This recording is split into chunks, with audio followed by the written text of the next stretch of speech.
선교사역과 구제사역에 온전히 쓰일 줄 믿사오며 이 모든 말씀 예수님의 이름으로 기도드립니다. 아멘. 자, 우리 앞뒤 돌아보면서 한번 인사합니다. 참 잘 오셨습니다. 한번 인사합니다. 반갑습니다. 좋은 아침입니다. 영어에 파라독스라는 단어가 있습니다. 이 말은 그리스어 파라독소스에서 온 말로 우리말로 굳이 번역을 하자면 역설입니다. 역설이란 언뜻 보면 일리가 있는 것처럼 보이는데 실상은 정반대의 결론이 도출되는 것을 말합니다. 유치환 시인의 시에 보면은 소리 없는 아우성이란 표현이 나옵니다. 아우성이란 큰 소리로 떠들고 부르짖는 것을 말하는데 소리 없는 아우성이라니 말 그대로 모순이요 역설인 것이지요. 한용운 시인의 님의 침묵이라는 시에도 같은 표현이 나옵니다. 님은 갔지만 나는 님을 보내지 아니하였습니다. 님은 갔는데 님을 보내지 않았다니 무슨 아닙니까? 이러한 역설은 우리의 일상에서도 자주 사용됩니다. 예를 들어 하라는 공부는 안 하고 매 게임만 하는 자녀에게 부모가 아무리 말을 해도 안 들으면 마지막에 하는 말이 뭡니까? 네 하고 싶은 대로 해, 멋대로 해, 이러지 않습니까? 그렇다면 이 말이 너 하고 싶은 게임 마음껏 하라는 말일까요? 오히려 정반대의 말인 것이지요. 바로 역설적인 이런 표현입니다. 예수님께서 이런 역설법을 많이 사용했지요. 요한복음 12장 25절입니다. 자기의 생명을 사랑하는 자는 잃어버릴 것이요 이 세상에서 자기의 생명을 미워하는 자는 영생하도록 보전하리라. 그리고 높아지고자 하는 자는 어떻게 된다고 했습니까? 낮아지고 낮아진 자가 높아진다고 했지요. 율법도 마찬가지 아닙니까? 율법을 다 지키면 의인이 됩니까? 오히려 그 반대이지요. 자신에게는 더 이상 소망이 없는 죄인임을 알게 되는 것입니다. 율법을 다 지킨 바울이 의인이었습니까? 아닙니다. 스스로 죄인 중에 괴수라고 고백하지 않습니까? 그렇다면 죄인 중에 괴수라고 고백한 바울이 죄인입니까? 아닙니다. 오히려 그리스도의 의의 옷을 입은 의인이요 또한 위대한 사도가 되지요. 이처럼 성경은 역설의 책이라는 사실입니다. 다시 말해 표면적으로만 보면, 성경을 겉으로만 보면 다 속는다는 말입니다. 얼마 전 도올 김영옥 교수가 방송에서 성경을 가르친 적이 있습니다. 무슨 도마복음이라는 것을 가지고 말이지요. 유튜브로 잠시 보았는데 속에서 구역질이 나서 못 보겠더라고요. 성경을 무슨 초등학교 2학년짜리 바른생활 교육하듯 가르치더군요.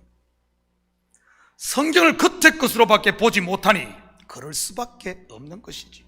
그런데 더 가관인 것은 교회 다니는 성도들이 그것을 듣고 은혜 받는 분이 있다고 하니 이거 참 웃어야 할지 울어야 할지 모르겠습니다. 오늘 본문은 예수를 파는 두 사람의 이야기가 나란히 소개되어 있습니다. 가롯 유다와 베드로입니다. 가롯 유다는 나쁜 놈, 베드로는 그래도 좋은 형님입니까? 가롯 유다는 지옥 같고 베드로는 천국 같습니까? 가롯 유다가 자살했기 때문에 지옥 갔으니 자살하면 다 지옥 간다입니까? 저는 그런 소리 많이 들었습니다. 가끔 정치인이나 기업인 아니면 연예인들이 자살했다는 소식들이 들릴 때마다 말이지요. 그렇다면 자살 안 하면 다 천국 갑니까? 만약 이런 것에 머물고 있다면 선악과가 사과다, 복숭아다 하는 것과 뭐가 다릅니까? 선악과가 사과든 복숭아든 아니면 제가 좋아하는 단감이든 무화과든 심지어 바나나면 어떻습니까? 오늘 아침에 베이글 사러 가서 델리에서 바나나를 좀 샀습니다. 다른 물가는 다 올랐는데 바나나 값은 아주 저렴하더라고요. 두 번치에 한 3불 정도 하더라고요. 이 개수로 치면 한 13개 정도 되는데 3불이면 얼마나 쌉니까? 이러한 논쟁들은 신앙의 초딩 때나 하는 것이지요. 초딩 압니까? 적어도 참교회 성도들은 신앙의 초등학교들은 졸업을 하신 줄 믿습니다. 그래서 오늘도 본문을 겉의 것이 아닌 좀 속의 것으로 살펴보도록 하겠습니다. 아마 좀 어렵고 생소하더라도 눈 감고 묵상하지 마시고 잘 따라오시기를 축복합니다. 아멘. 벌써부터 졸려고 작정을 한 것 같아요. 시작도 안 했는데. 사실 오늘 본문도 파라독스, 곧 역설을 담고 있습니다. 47절을 같이 봅니다. 말씀하실 때에 한 무리가 오는데 12 중에 하나인 유다라 하는 자가 그들을 앞장서 와서 12 중에 하나, 어디서 많이 들어본 표현 아닙니까? 10 중에 하나, 11조, 바로 대표성을 말하는 것입니다. 천 열매도 마찬가지 개념이고요. 그리고 앞장서 왔다는 말 또한 앞의 것으로 왔다는 뜻입니다. 앞의 것이 무엇입니까? 장자, 먼저 된 것, 바로 율법입니다. 그렇다면 진리에 앞서 율법이 먼저 온 이유가 뭡니까? 왜 가룟 유다가 앞장서 왔을까요? 예수님보다 앞서 세례 요한이 온 것 말이지요. 율법이 먼저 온 것은 우리의 죄를 드러내기 위해서입니다. 그러면 드러난 죄는 어떻게 사함받죠? 믿음으로 예수와 함께 십자가의 죽음으로 사함받습니다. 다시 말해 팔아버려야 한다는 뜻이지요. 그래야 그리스도와 함께 부활하는 것이니까요. 바로 유다가 앞장서서 온 이유가 이처럼 예수를 팔기 위해서입니다. 여러분에게 묻겠습니다. 예수 팔아야 합니까? 아니면 팔지 말아야 합니까? 벌써부터 머리가 빙글빙글 돌죠? 팔지 말아야 합니까? 예수를 팔지 않으면 어떻게 되죠? 하나님의 뜻이 이루어질까요? 아니면 이루어지지 않을까요? 하나님의 뜻은 반드시 예수가 팔려야 합니다. 예수가 팔려 우리의 죄값이 지불되어야 죄에서 해방되는 것이죠. 그렇지 않으면 우리는 여전히 죄 가운데 있게 되는 것입니다. 유다가 예수를 팔았으니 잘한 것입니까? 아니면 잘못한 것입니까? 잘한 것이지요. 그러니 예수님께서 유다에게 네가 하려고 하는 일을 하라고 한 것 아니겠습니까? 그렇다면 유다만 예수를 판 것일까요? 앞에서 제가 12 중에 하나, 곧 유다는 12 전체를 대표한다고 했습니다. 어떤 대표죠? 바로 장자로서 반드시 예수와 함께 십자가에 죽어야 할 저주 아래 있는 저와 여러분의 옛사람의 대표인 것입니다. 영적으로 보면 가룟 유다만 예수를 판 것이 아니라 모든 하나님의 자녀들은 자기의 옛사람을 믿음이라는 끈으로 육신으로 오신 예수님께 꽁꽁 묶어서 그를 판 가롯 유다인 것입니다. 예수를 팔지 않으면, 다시 말해 예수와 함께 나의 옛사람이 십자가에 못 박히지 않고는 절대 새 생명을 얻을 수 없는 것이니까요. 48절 볼까요? 예수께 입을 맞추려고 가까이 하는지라 예수께서 이르시되 유다야 내가 입맞춤으로 인자를 파느냐 하시니. 입맞춤은 당시 문화에서 친구끼리나 가까운 사람들끼리 하는 인사법입니다. 남자가 남자와 입맞췄다고 하니 무슨 동성연애 이런 것 아닙니다. 그런데 그것이 다가 아닙니다. 제가 몇 년 전에 아가서를 강의하면서 한번 언급을 했었는데, 유대인들에게 있어 입맞춤은 토라 곧 율법 하나님 말씀의 입맞춤, 말씀과 하나 되는 것을 말한다고 했습니다. 성경에서 제일 먼저 입맞춤이 있었던 곳이 어디일까요? 요 근래에 제가 한번 말씀을 드렸었는데 바로 에덴 동산입니다. 하와가 누구와 먼저 입을 맞춥니까? 남편인 아담이 아닌 뱀과 입맞춤을 하지요. 바로 뱀의 말을 듣고 그 말과 하나가 되어버렸다는 말입니다. 하와가 잘한 것입니까? 아니면 잘못한 것입니까? 제가 서두에 파라독스 역설을 이야기했습니다.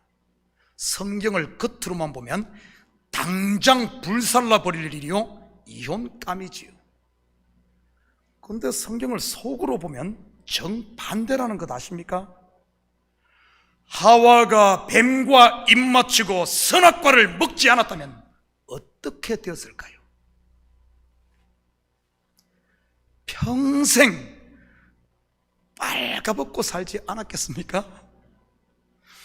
빨가벗고 다니면서도 부끄러운 줄도 모르고 사람을 죽이고 남의 것을 강탈하고도 죄인 줄도 모르는, 현대의학 용어를 빌리자면 사이코패스라고는 할까요? 아니면 바바리맨인가요?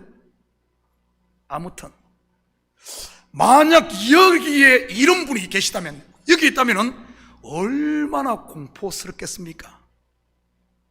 발가벗고 다녀도 죄인 줄도 모르고 사람을 치고 남의 것 훔치고도 죄인 줄을 모르고 그냥 사는 사람이 있다면 말이지요. 그렇다면 선악과를 먹은 결과가 무엇입니까? 그들의 눈이 밝아져 자신들의 벗은 것을 알게 됩니다. 새벽 예배 때 제가 말씀드렸는데 성경은 이것을 죽음이라고 하는 겁니다. 여러분, 우리가 그냥 몸이 그냥 죽는 그걸 죽음이라고 이야기하잖아요. 성경에 이게 죽음 개념부터를 모르니까 성경 전체가 그냥 혼란스러워지는 겁니다.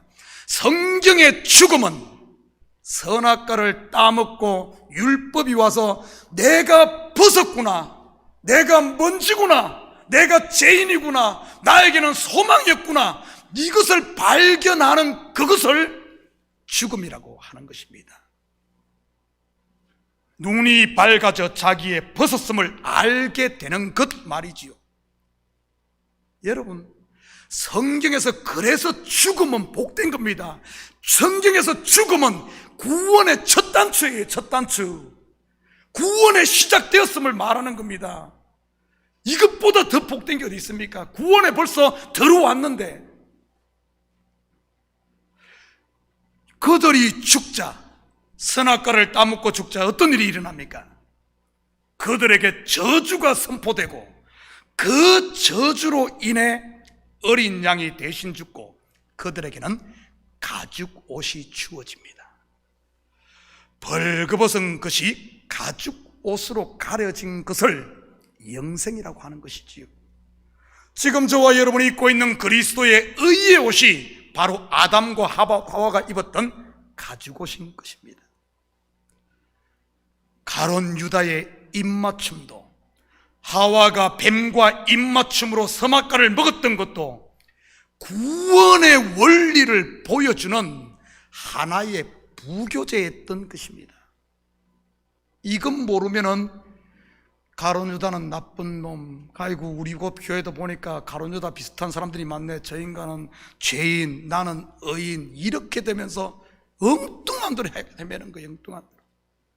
구원은 반드시 먼저 율법으로 죄가 드러나 예수와 함께 십자가에 죽어야 하고, 이렇게 죽은 사람만이 그리스도와 함께 새 생명으로 부활하는 진리인 것이지. 자기에 대해 날마다 죽을 때 그 속에 그리스도가 다시 사는 것입니다. 우리의 저주를 지고 죽어야 할 예수와 하나 된 가룟 유다는 결국 십자가에 못 박힌 저와 여러분의 옛사람이었던 것입니다. 혹시 여러분 가운데 육신의 생각과 율법에서 난 자기의 일을 신주단지처럼 끌어안고 사시는 분은 없습니까? 그런 것들 혹시 발견되거든 let it go 하시기 바랍니다. 옛날 어르신들이 봄이 되면 꼭 하는 일이 있지 않습니까? 바로 집안 대청소이지. 이제 영적인 봄도 되었으니 마음에 쌓인 먼지들을 좀 털어내고 대청소를 한번 했으면 좋겠습니다. 코로나로 인한 두려움도, 전쟁이나 인플레이션으로 인한 걱정도, 오해로 인해 쌓였던 미움이나 원망, 그리고 서운함의 먼지들도 싹 털어낼 수 있기를 축복합니다. 팔아버려야 합니다. 농사 지을 때도 보면 봄에 이러한 금불들을 싹 걷어낼 때 그 속에 새싹들이 파랗게 자라지 않습니까? 우리 식구들은 더 이상 가룟 유다를 죽일 놈이라고 욕하지 마시고, 내 속에 육신의 생각들이 올라올 때마다 십자가 앞에 엎드림으로 그분에게 입맞출 수 있기를 축복합니다. 내 속에 남아있는 이 옛사람을 예수와 함께 팔아야만 그리스도의 새 생명이 내 속에 왕성하게 살아 내 속에서 그리스도의 영광이 드러나고 하나님의 애가 넘치는 것 아니겠습니까? 50절 51절 같이 봅니다. 그 중에 한 사람이 대제사장의 종을 쳐 그 오른쪽 귀를 떨어뜨린지라. 예수께서 일러 이르시되 이것까지 참으라 하시고 그 귀를 만져 낫게 하시더라. 대제사장의 종의 귀를 칼로 잘랐다가 고쳐주는 이야기는 사복음서에 다 나옵니다. 이 사건이 그만큼 중요하다는 의미지요. 아니, 귀 자른 게 그렇게 중요한가? 요한복음에 보면 칼을 휘두른 제자가 시몬 베드로임을 알 수 있죠. 그리고 오른쪽 귀가 잘린 대제사장의 종의 이름은 말고이고요. 말고라는 말은 하려면 하고 말려면 말고, 할 때 말고가 아니라 히브리어 원어 말라크에서 온 단어로 말라크, 왕이라는 뜻입니다. 멜기세덱 할 때 멜기가 말라크에서 온 말인데 평강의 왕이라는 뜻이지. 그리고 구약에 보면은 아비멜렉 들어봤죠? 아비멜렉 할 때 아비 곧 아브는 아버지라는 뜻이고, 멜렉 즉 말라크가 왕이라는 말로 우리 아버지는 왕이시다라는 뜻입니다. 대제사장의 종의 이름이 말고 즉 왕이다라니 좀 어색하지 않습니까? 당시의 종은 하나의 객체가 아닌 주인의 그냥 소유였습니다. 그렇다면 대제사장의 종의 이름이 말고라는 말은 대제사장이 지금 왕노릇하고 있다는 뜻으로 일종의 워드플레이인 것이지요. 그런데 진짜 대제사장은 누굽니까? 바로 그들이 잡으러 온 예수님이 대제사장이지요. 하늘의 대제사장을 거짓 왕, 곧 율법의 종이 된 종이 잡으러 온 것입니다. 그때 베드로가 검으로 말고의 귀를 잘라버리지. 그런데 귀라고 번역된 이 헬라 원어 우스는 전체 귀 이걸 말하는 게 아니라 요 밑에 있는 귓볼을 말하는 것입니다. 귓볼. 귓볼을 자른다든지 아니면은 귓볼에다 구멍을 뚫는 행위는 성경에서 무엇을 의미하죠? 바로 주인의 종이 된다는 뜻입니다. 그리고 예수님 당시에도 전쟁에서 포로를 잡으면 귀를 잡으므로 이 종을 삼았습니다. 귀 잘린 대제사장의 종 말고, 그런데 예수님이 그를 다시 고쳐주십니다.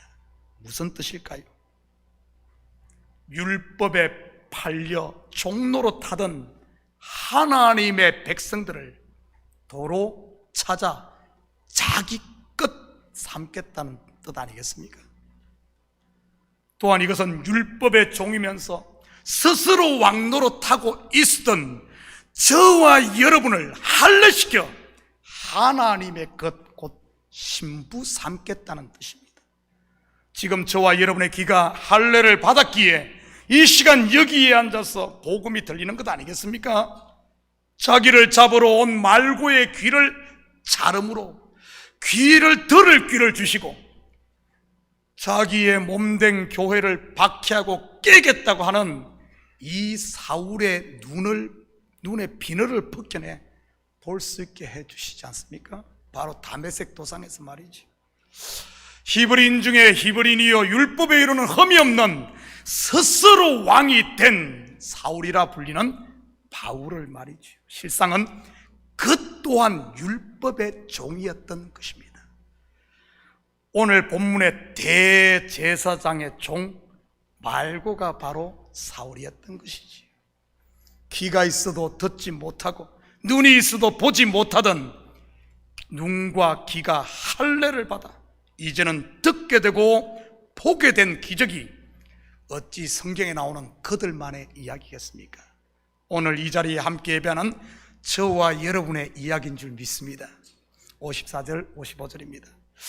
예수를 잡아 끌고 대제사장의 집으로 들어갈새 베드로가 멀찍이 따라가니라. 사람들이 뜰 가운데 불을 피우고 함께 앉았는지라 베드로도 그 가운데 앉았더니.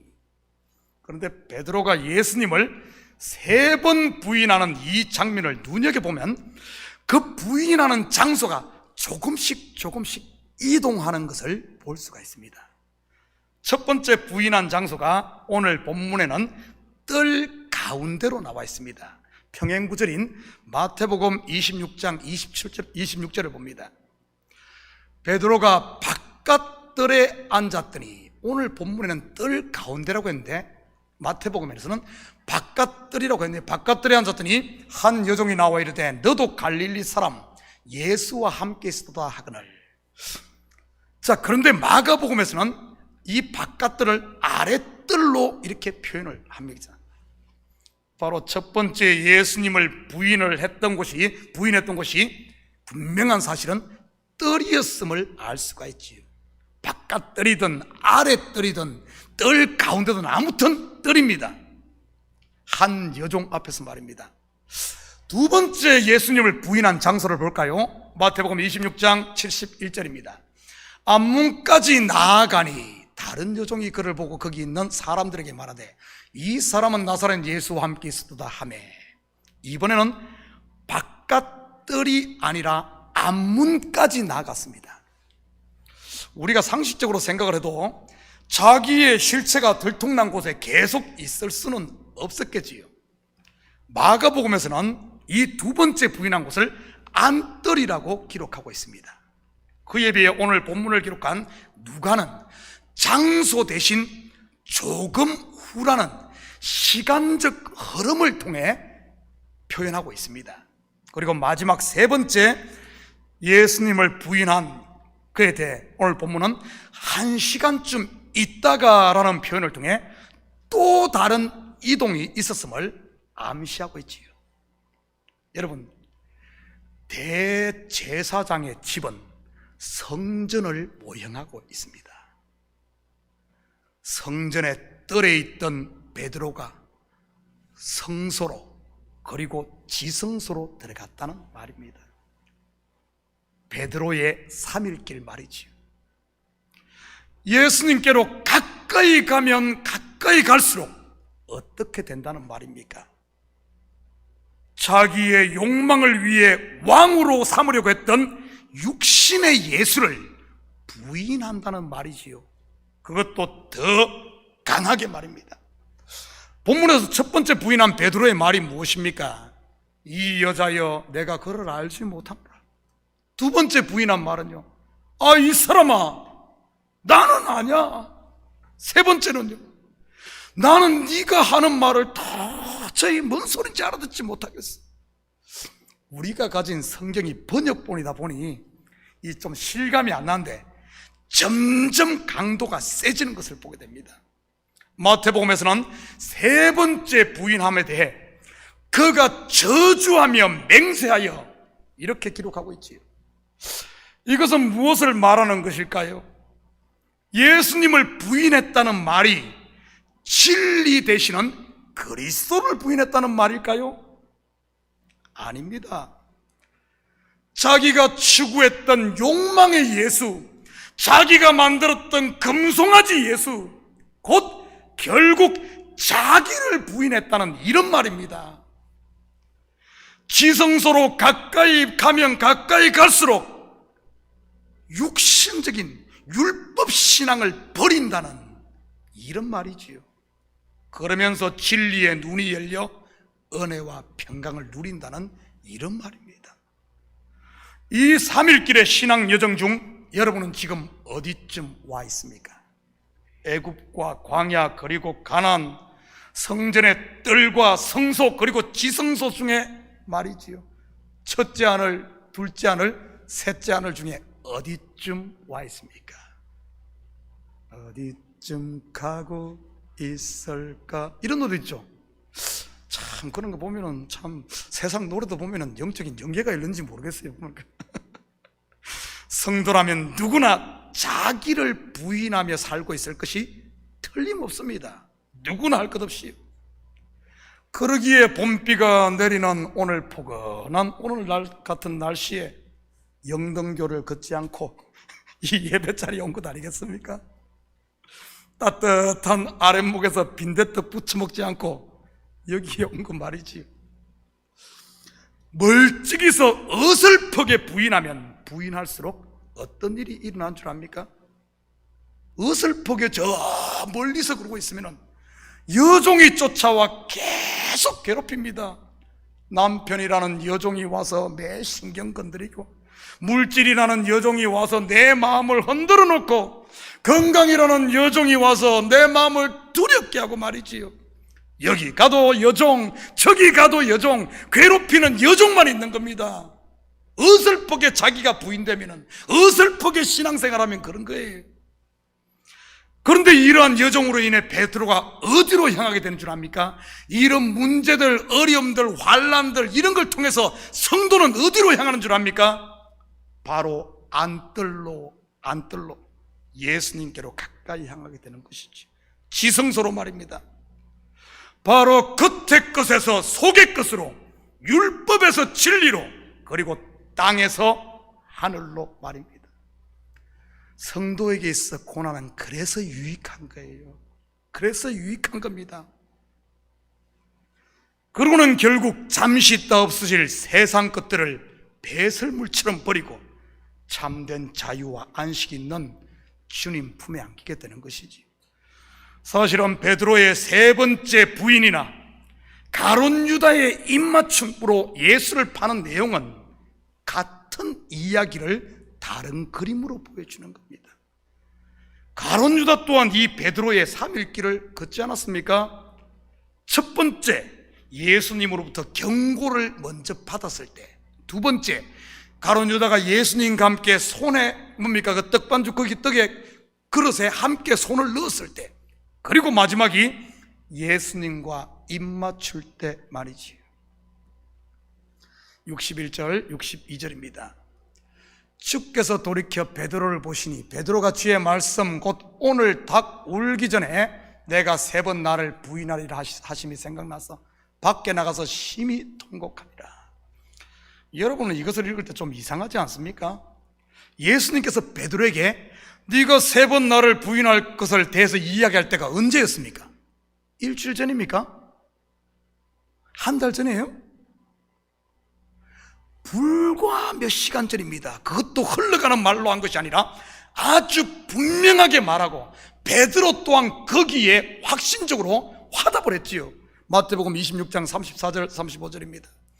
예수께서 이르시되 내가 진실로 내게 이르노니 오늘 밤 닭 울기 전에 내가 3번 나를 부인하리라. 베드로가 이르되 내가 주와 함께 죽을지언정 주를 부인하지 않겠나이다 하고 모든 제자도 그와 같이 말하니라. 이것은 무엇을 말하는 것일까요? 바로 자기가 부인될 때, 자기가 완전히 부인될 때 하나님의 말씀이 들려지고 하나님의 말씀이 생각난다는 말입니다. 자기를 부인하지 않고 자기가 머리로 있는 한 말씀이 역사하지 않는다는 말이지요. 자기가 머리면 자기 생각만 머리에 뱅글뱅글 돌지 않겠습니까?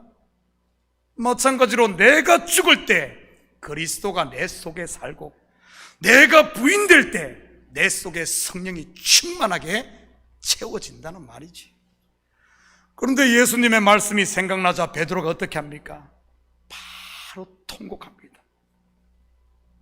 닭 울음이 어둠을 깨고 새벽을 여는 소리인 것처럼 그의 통곡은 시몬이 베드로로 새롭게 태어나는 외침이요 울음이었던 것이지. 자기가 부인될 때, 없어질 때 그 속에 하나님의 말씀이 기억나고 채워지고 성령으로 충만해지는 새 역사를 여는 아침의 울음소리가 들려진 것입니다. 그래서 사람도 태어날 때 울면서 태어나지 않습니까?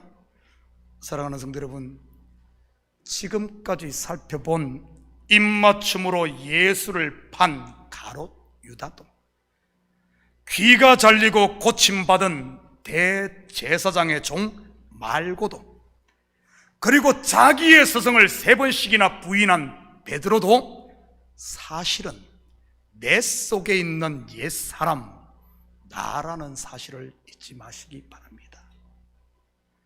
바로 예수 그리스도의 핏값으로 말미암아 주어진 하나님 나라를 누리지 못하게 내 마음의 발목을 잡고 있는 율법에서 난 자기의, 자기 자존심, 그리고 내 자랑과 같은 이 육신의 생각들이 말고요, 가론 유다요, 예수님을 3번 부인한 베드로라는 사실이에요. 마음의 계절에 봄이 왔듯 우리 교회도 영적인 봄이 찾아왔습니다. 이렇게 많이 모인 것을 보면 알 수가 있죠. 또 그리고 여기에 있는 문목사 목이 쉰 것도 보면 좀 뭔가 좀 낌새가 있지 않습니까? 제가 어디 니나노 노래 불러서 이랬을 것 같아요. 금요 기도회에 부르짖고 새벽마다 부르짖고, 왜 부르짖겠어요? 이 속에서 뭔가 요동을 하니까 그런 것 아니겠어요? 요동을 하니까, 봄이 오니까 그런 것 아니겠어요? 봄이 오니까 영적인 봄이 찾아왔습니다. 마음의 대문들을 활짝 열고 한 주도 죽게로 한 걸음씩 한 걸음씩 뜰에만 계시지 마시고 성소로, 지성소로 더 가까이 나아감으로 내 속에 남아있는 이런 것들은 다 하나씩 하나씩 팔아버리고 십자가에 던져버리고 매매를 해야 됩니다. 팔아야지 그걸 살 것 아닙니까? 살 것 아니에요. 오늘 돈을 주고 제가 바나나 사왔듯이, 돈을 주고 오늘 또 커피도 사다 먹었듯이 줘야지 나올 거 아니에요. 줘야지. 우리 속에 있는 게 줘야지 뭔가 들어올 것 아닙니까? 공짜가 어디 있어요? 공짜가 어디 있어? 내 것을 비워야 채워지는 것이지. 나는 죽고 내 속에 부활하신 그리스도의 진리에 성령으로 충만하게 채우셔서 이번 한 주간 아직도 겨울잠 자고 있는 영혼들을 깨우는 복음의 나팔수로 사는 이런 복된 한 주 되시기를 주님의 이름으로 축복합니다. 같이 기도하십시다. 사랑의 아버지 하나님, 참으로 감사를 드립니다. 맞습니다. 내가 가론 유다요, 내가 말고요, 내가 예수님을 부인했던 베드로입니다. 맞습니다. 매일매일 나의 육신의 생각들 팔아버리고 부인하고 잘라버려야 됩니다. 그래야만 새 살이 돋아나고 진리의 그리스도가 오셔서 내 속에 그리스도가 삽니다. 하나님, 참 버려야 할 배설물들 끌어안고 살지 않도록 우리 주님 도우시고 이 한 주간도 부지런히 한 걸음 한 걸음 주께로 더 가까이 나아가는 지성소로 향하는 우리 성도들 다 되게 도와주시옵소서. 그래야 하늘의 평강으로 채워 이 흉흉한 세상 가운데 빛을 발하는 등대로 사는 우리 성도들 다 되게 도와주시옵소서. 감사드리며 예수님의 이름으로 기도드립니다. 아멘. 자, 우리 다 같이 자리에서 일어납니다. 우리 찬송 532장 찬송 들으신 후에 축도로 예배를 마칩니다.